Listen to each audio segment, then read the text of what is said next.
For today's video, inom tayo ng RPG. Inuman time, guys!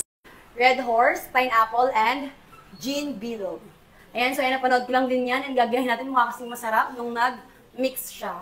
So, napakasarap pala ng mga gin mixes, no? So, hindi lang natin alam kung ano-ano yung mga yon. So, today, try natin tong Power 3 na to. So, ayan guys, meron ako ditong glass na may ice. So, una muna is itong GSL. Tingnan muna natin yung lasa niya na kung siya lang. Kung kaya ko ba siyang... Hindi po ito sponsored and drink responsibly po sa mga 18 pataas dyan.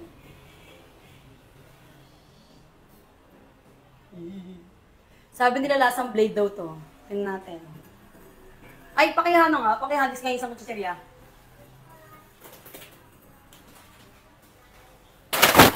Aray!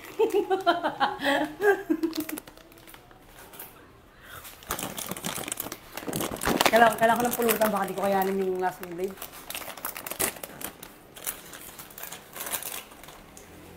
Ayan ha, puro muna tayo.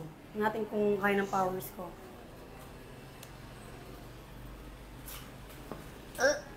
Lasang blade nga. May ice kasi, kaya hindi siya ganun ka-blade na blade eh. Nagdagan pa natin konti. Yan. Tapos nakita ko sa pinanood ko. Red Horse. Nilagyan niya ng Red Horse.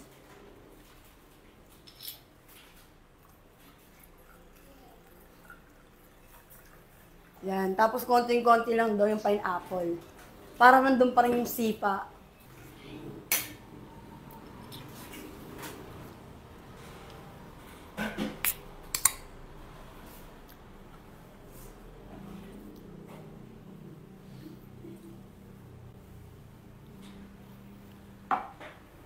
Akala ko yagismit sa mukha ko.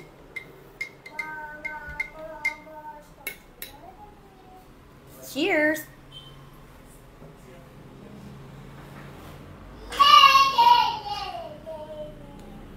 Parang nangingibabaw pa rin yung lasa ng Red Horse.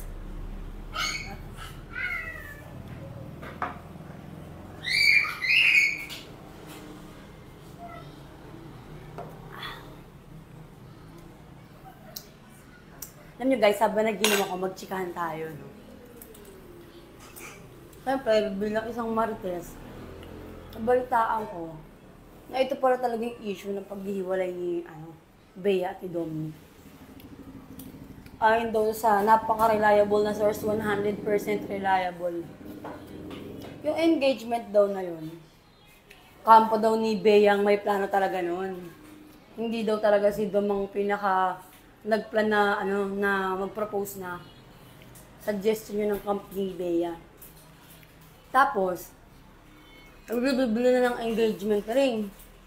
Ngayon, yung cost lang ng binili ni Dominic na engagement, nasa halagang 1 million. Which is, nag-oppose yung nanay ni Bea kasi masyado daw mura, hindi daw deserve ng ganung halaga lang. Kailangan daw halagang 3 million. So, sumunod naman si Dominic. Binili niya naman yung may diamond na halagang 3 million. Tapos, after nun, eto na, sa venue na. Gusto daw ni Bea na kasal sa Spain.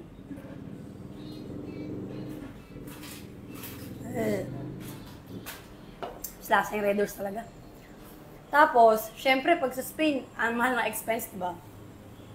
Ngayon, syempre, lahat mag-travel, lahat ng bisita, kailangan mag-travel.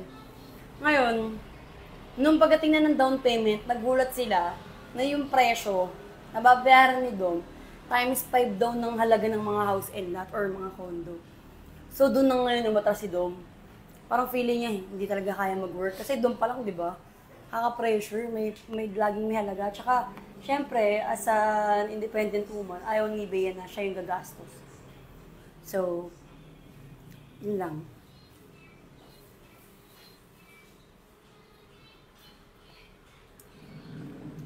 Hindi masarap? O baka pangit lang yung timpla ko?